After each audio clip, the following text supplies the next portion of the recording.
Morning, Deepak Sharma. बेटा हम लोग आज पढ़ेंगे पैराग्राफ राइटिंग। और पैराग्राफ राइटिंग पिछले 2 सालों से आ रहा है एग्जाम में, 4 नंबर का आता है। तो अभी मैं आपको एक पैराग्राफ पढ़ाऊंगा, उसके ऊपर 4 क्वेश्चन आपसे पूछूंगा, आपको वो आंसर अपनी फेयर कॉपी में करने हैं। तो आगे बढ़ते हैं, ध्यान दीजिएगा। तो बेटा ये पैराग्राफ हम लोग पढ़ रहे हैं, मैं आपको चैप्टर का नाम नहीं बताऊंगा, आपको खुद समझना होगा कौन सा चैप्टर है, लेकिन मैं आपको पैराग्राफ पढ़ा रहा हूं। वॉन्ट यू सिट डाउन, क्या आप बैठोगे नहीं? आस्क द गर्ल, किसने पूछा? लड़की ने पूछा। ये लड़की कौन है? ये लड़की वही है जिसके घर इस चैप्टर की ऑथर गई हैं। She had open the door, उन्होंने दरवाजे को खुला रखा, ऑफ द लिविंग रूम के। And I went inside past her, उसके बाद जो मार्गम इनको हैं वो उसके पास से गुजर के अंदर गई। आई स्टॉप्ड, वो कहती है मैं रुकी। हॉरिफाइड, थोड़ी सी मैं भयभीत थी। I was in a room I knew and did not know, वो कहती है कि मैं आज एक ऐसे कमरे में थी जिसको मैं जानती थी और नहीं जानती थी। इसका मतलब बेटा बहुत साफ है कि कमरे के सामान से वो परिचित थी लेकिन कमरे को नहीं जानती थी। I found myself in the midst of things I didn't want to see again.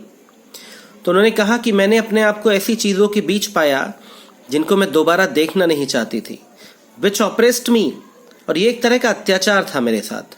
In the strange atmosphere, पूरा माहौल अजीब था। और because of the tasteless way everything was arranged, या फिर हो सकता है ऐसा इसलिए भी हो क्योंकि सारी की सारी चीजें बहुत ही खराब तरीके से अरेंज थी, ऑर्गेनाइज कुछ भी नहीं था। Because of the ugly furniture of the muggy smell that hung there, furniture बहुत अगली तरीके से था, एक गंदी सी स्मेल आ रही थी वहां पे। आई डोंट नो, मुझे नहीं पता, but I scarcely dare to look around, लेकिन मुश्किल से ही मैंने चारों तरफ देखा। The girl moved a chair, लड़की ने एक चेयर को मूव किया। आई सेट डाउन, मैं बैठ गया। And stared at the woollen table cloth, और इसके बाद वो कहती हैं कि मैंने देखा, स्टेयर का मतलब घूरना होता है, जो ऊनी टेबल क्लॉथ था। आई रब्ड इट, मैंने इसको रगड़ा। My fingers grew warm from rubbing, मेरी जो फिंगर्स हैं वो रगड़ने की वजह से गर्म हो गई। I followed the lines of the pattern, मैंने उसकी जो पैटर्न है, सिलाई है, उस लाइन्स को फॉलो किया। Somewhere on the edge there should be a burn mark, वो इसको जानती थी टेबल क्लॉथ को, तो उन्हें पता था कि जो कपड़ा है किनारे से कहीं जला हुआ है। That had never been repaired, और इसको कभी भी क्या नहीं किया गया, इसको कभी भी रिपेयर नहीं किया गया था। तो वो यहाँ पर बता रही है कि इसको कभी रिपेयर नहीं किया गया था, मतलब ये टेबल क्लॉथ भी उन्हीं का है। तो बेटा आप पैराग्राफ के कुछ क्वेश्चन मैं आपको बता रहा हूँ, आंसर आपको खुद लिखने हैं। आपको ये पैराग्राफ डेफिनेटली समझ में आया होगा, एग्जाम में तो कोई पढ़ के बताने वाला नहीं होता, बट फॉर एग्जाम्पल मैंने यहाँ पे बताया आपको, तो आप ध्यान दें। बेटा पैराग्राफ राइटिंग हम पढ़ रहे हैं, आपको बताया मैंने कि कितने मार्क्स का आएगा आपके एग्जाम में, 4 मार्क्स। बहुत इंपॉर्टेंट होता है, बहुत ईजी भी होता है।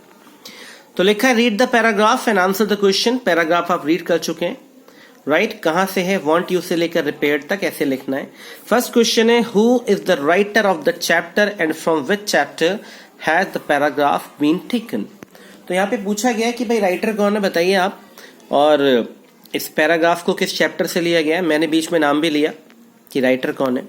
Next question, what is the meaning of the statement I was in a room I knew and did not know.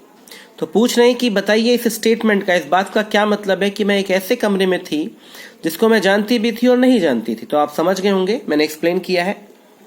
फिर कहते हैं why did the writer stare at the table cloth. तो राइटर टेबल क्लॉथ की तरफ क्यों घूर रही थी?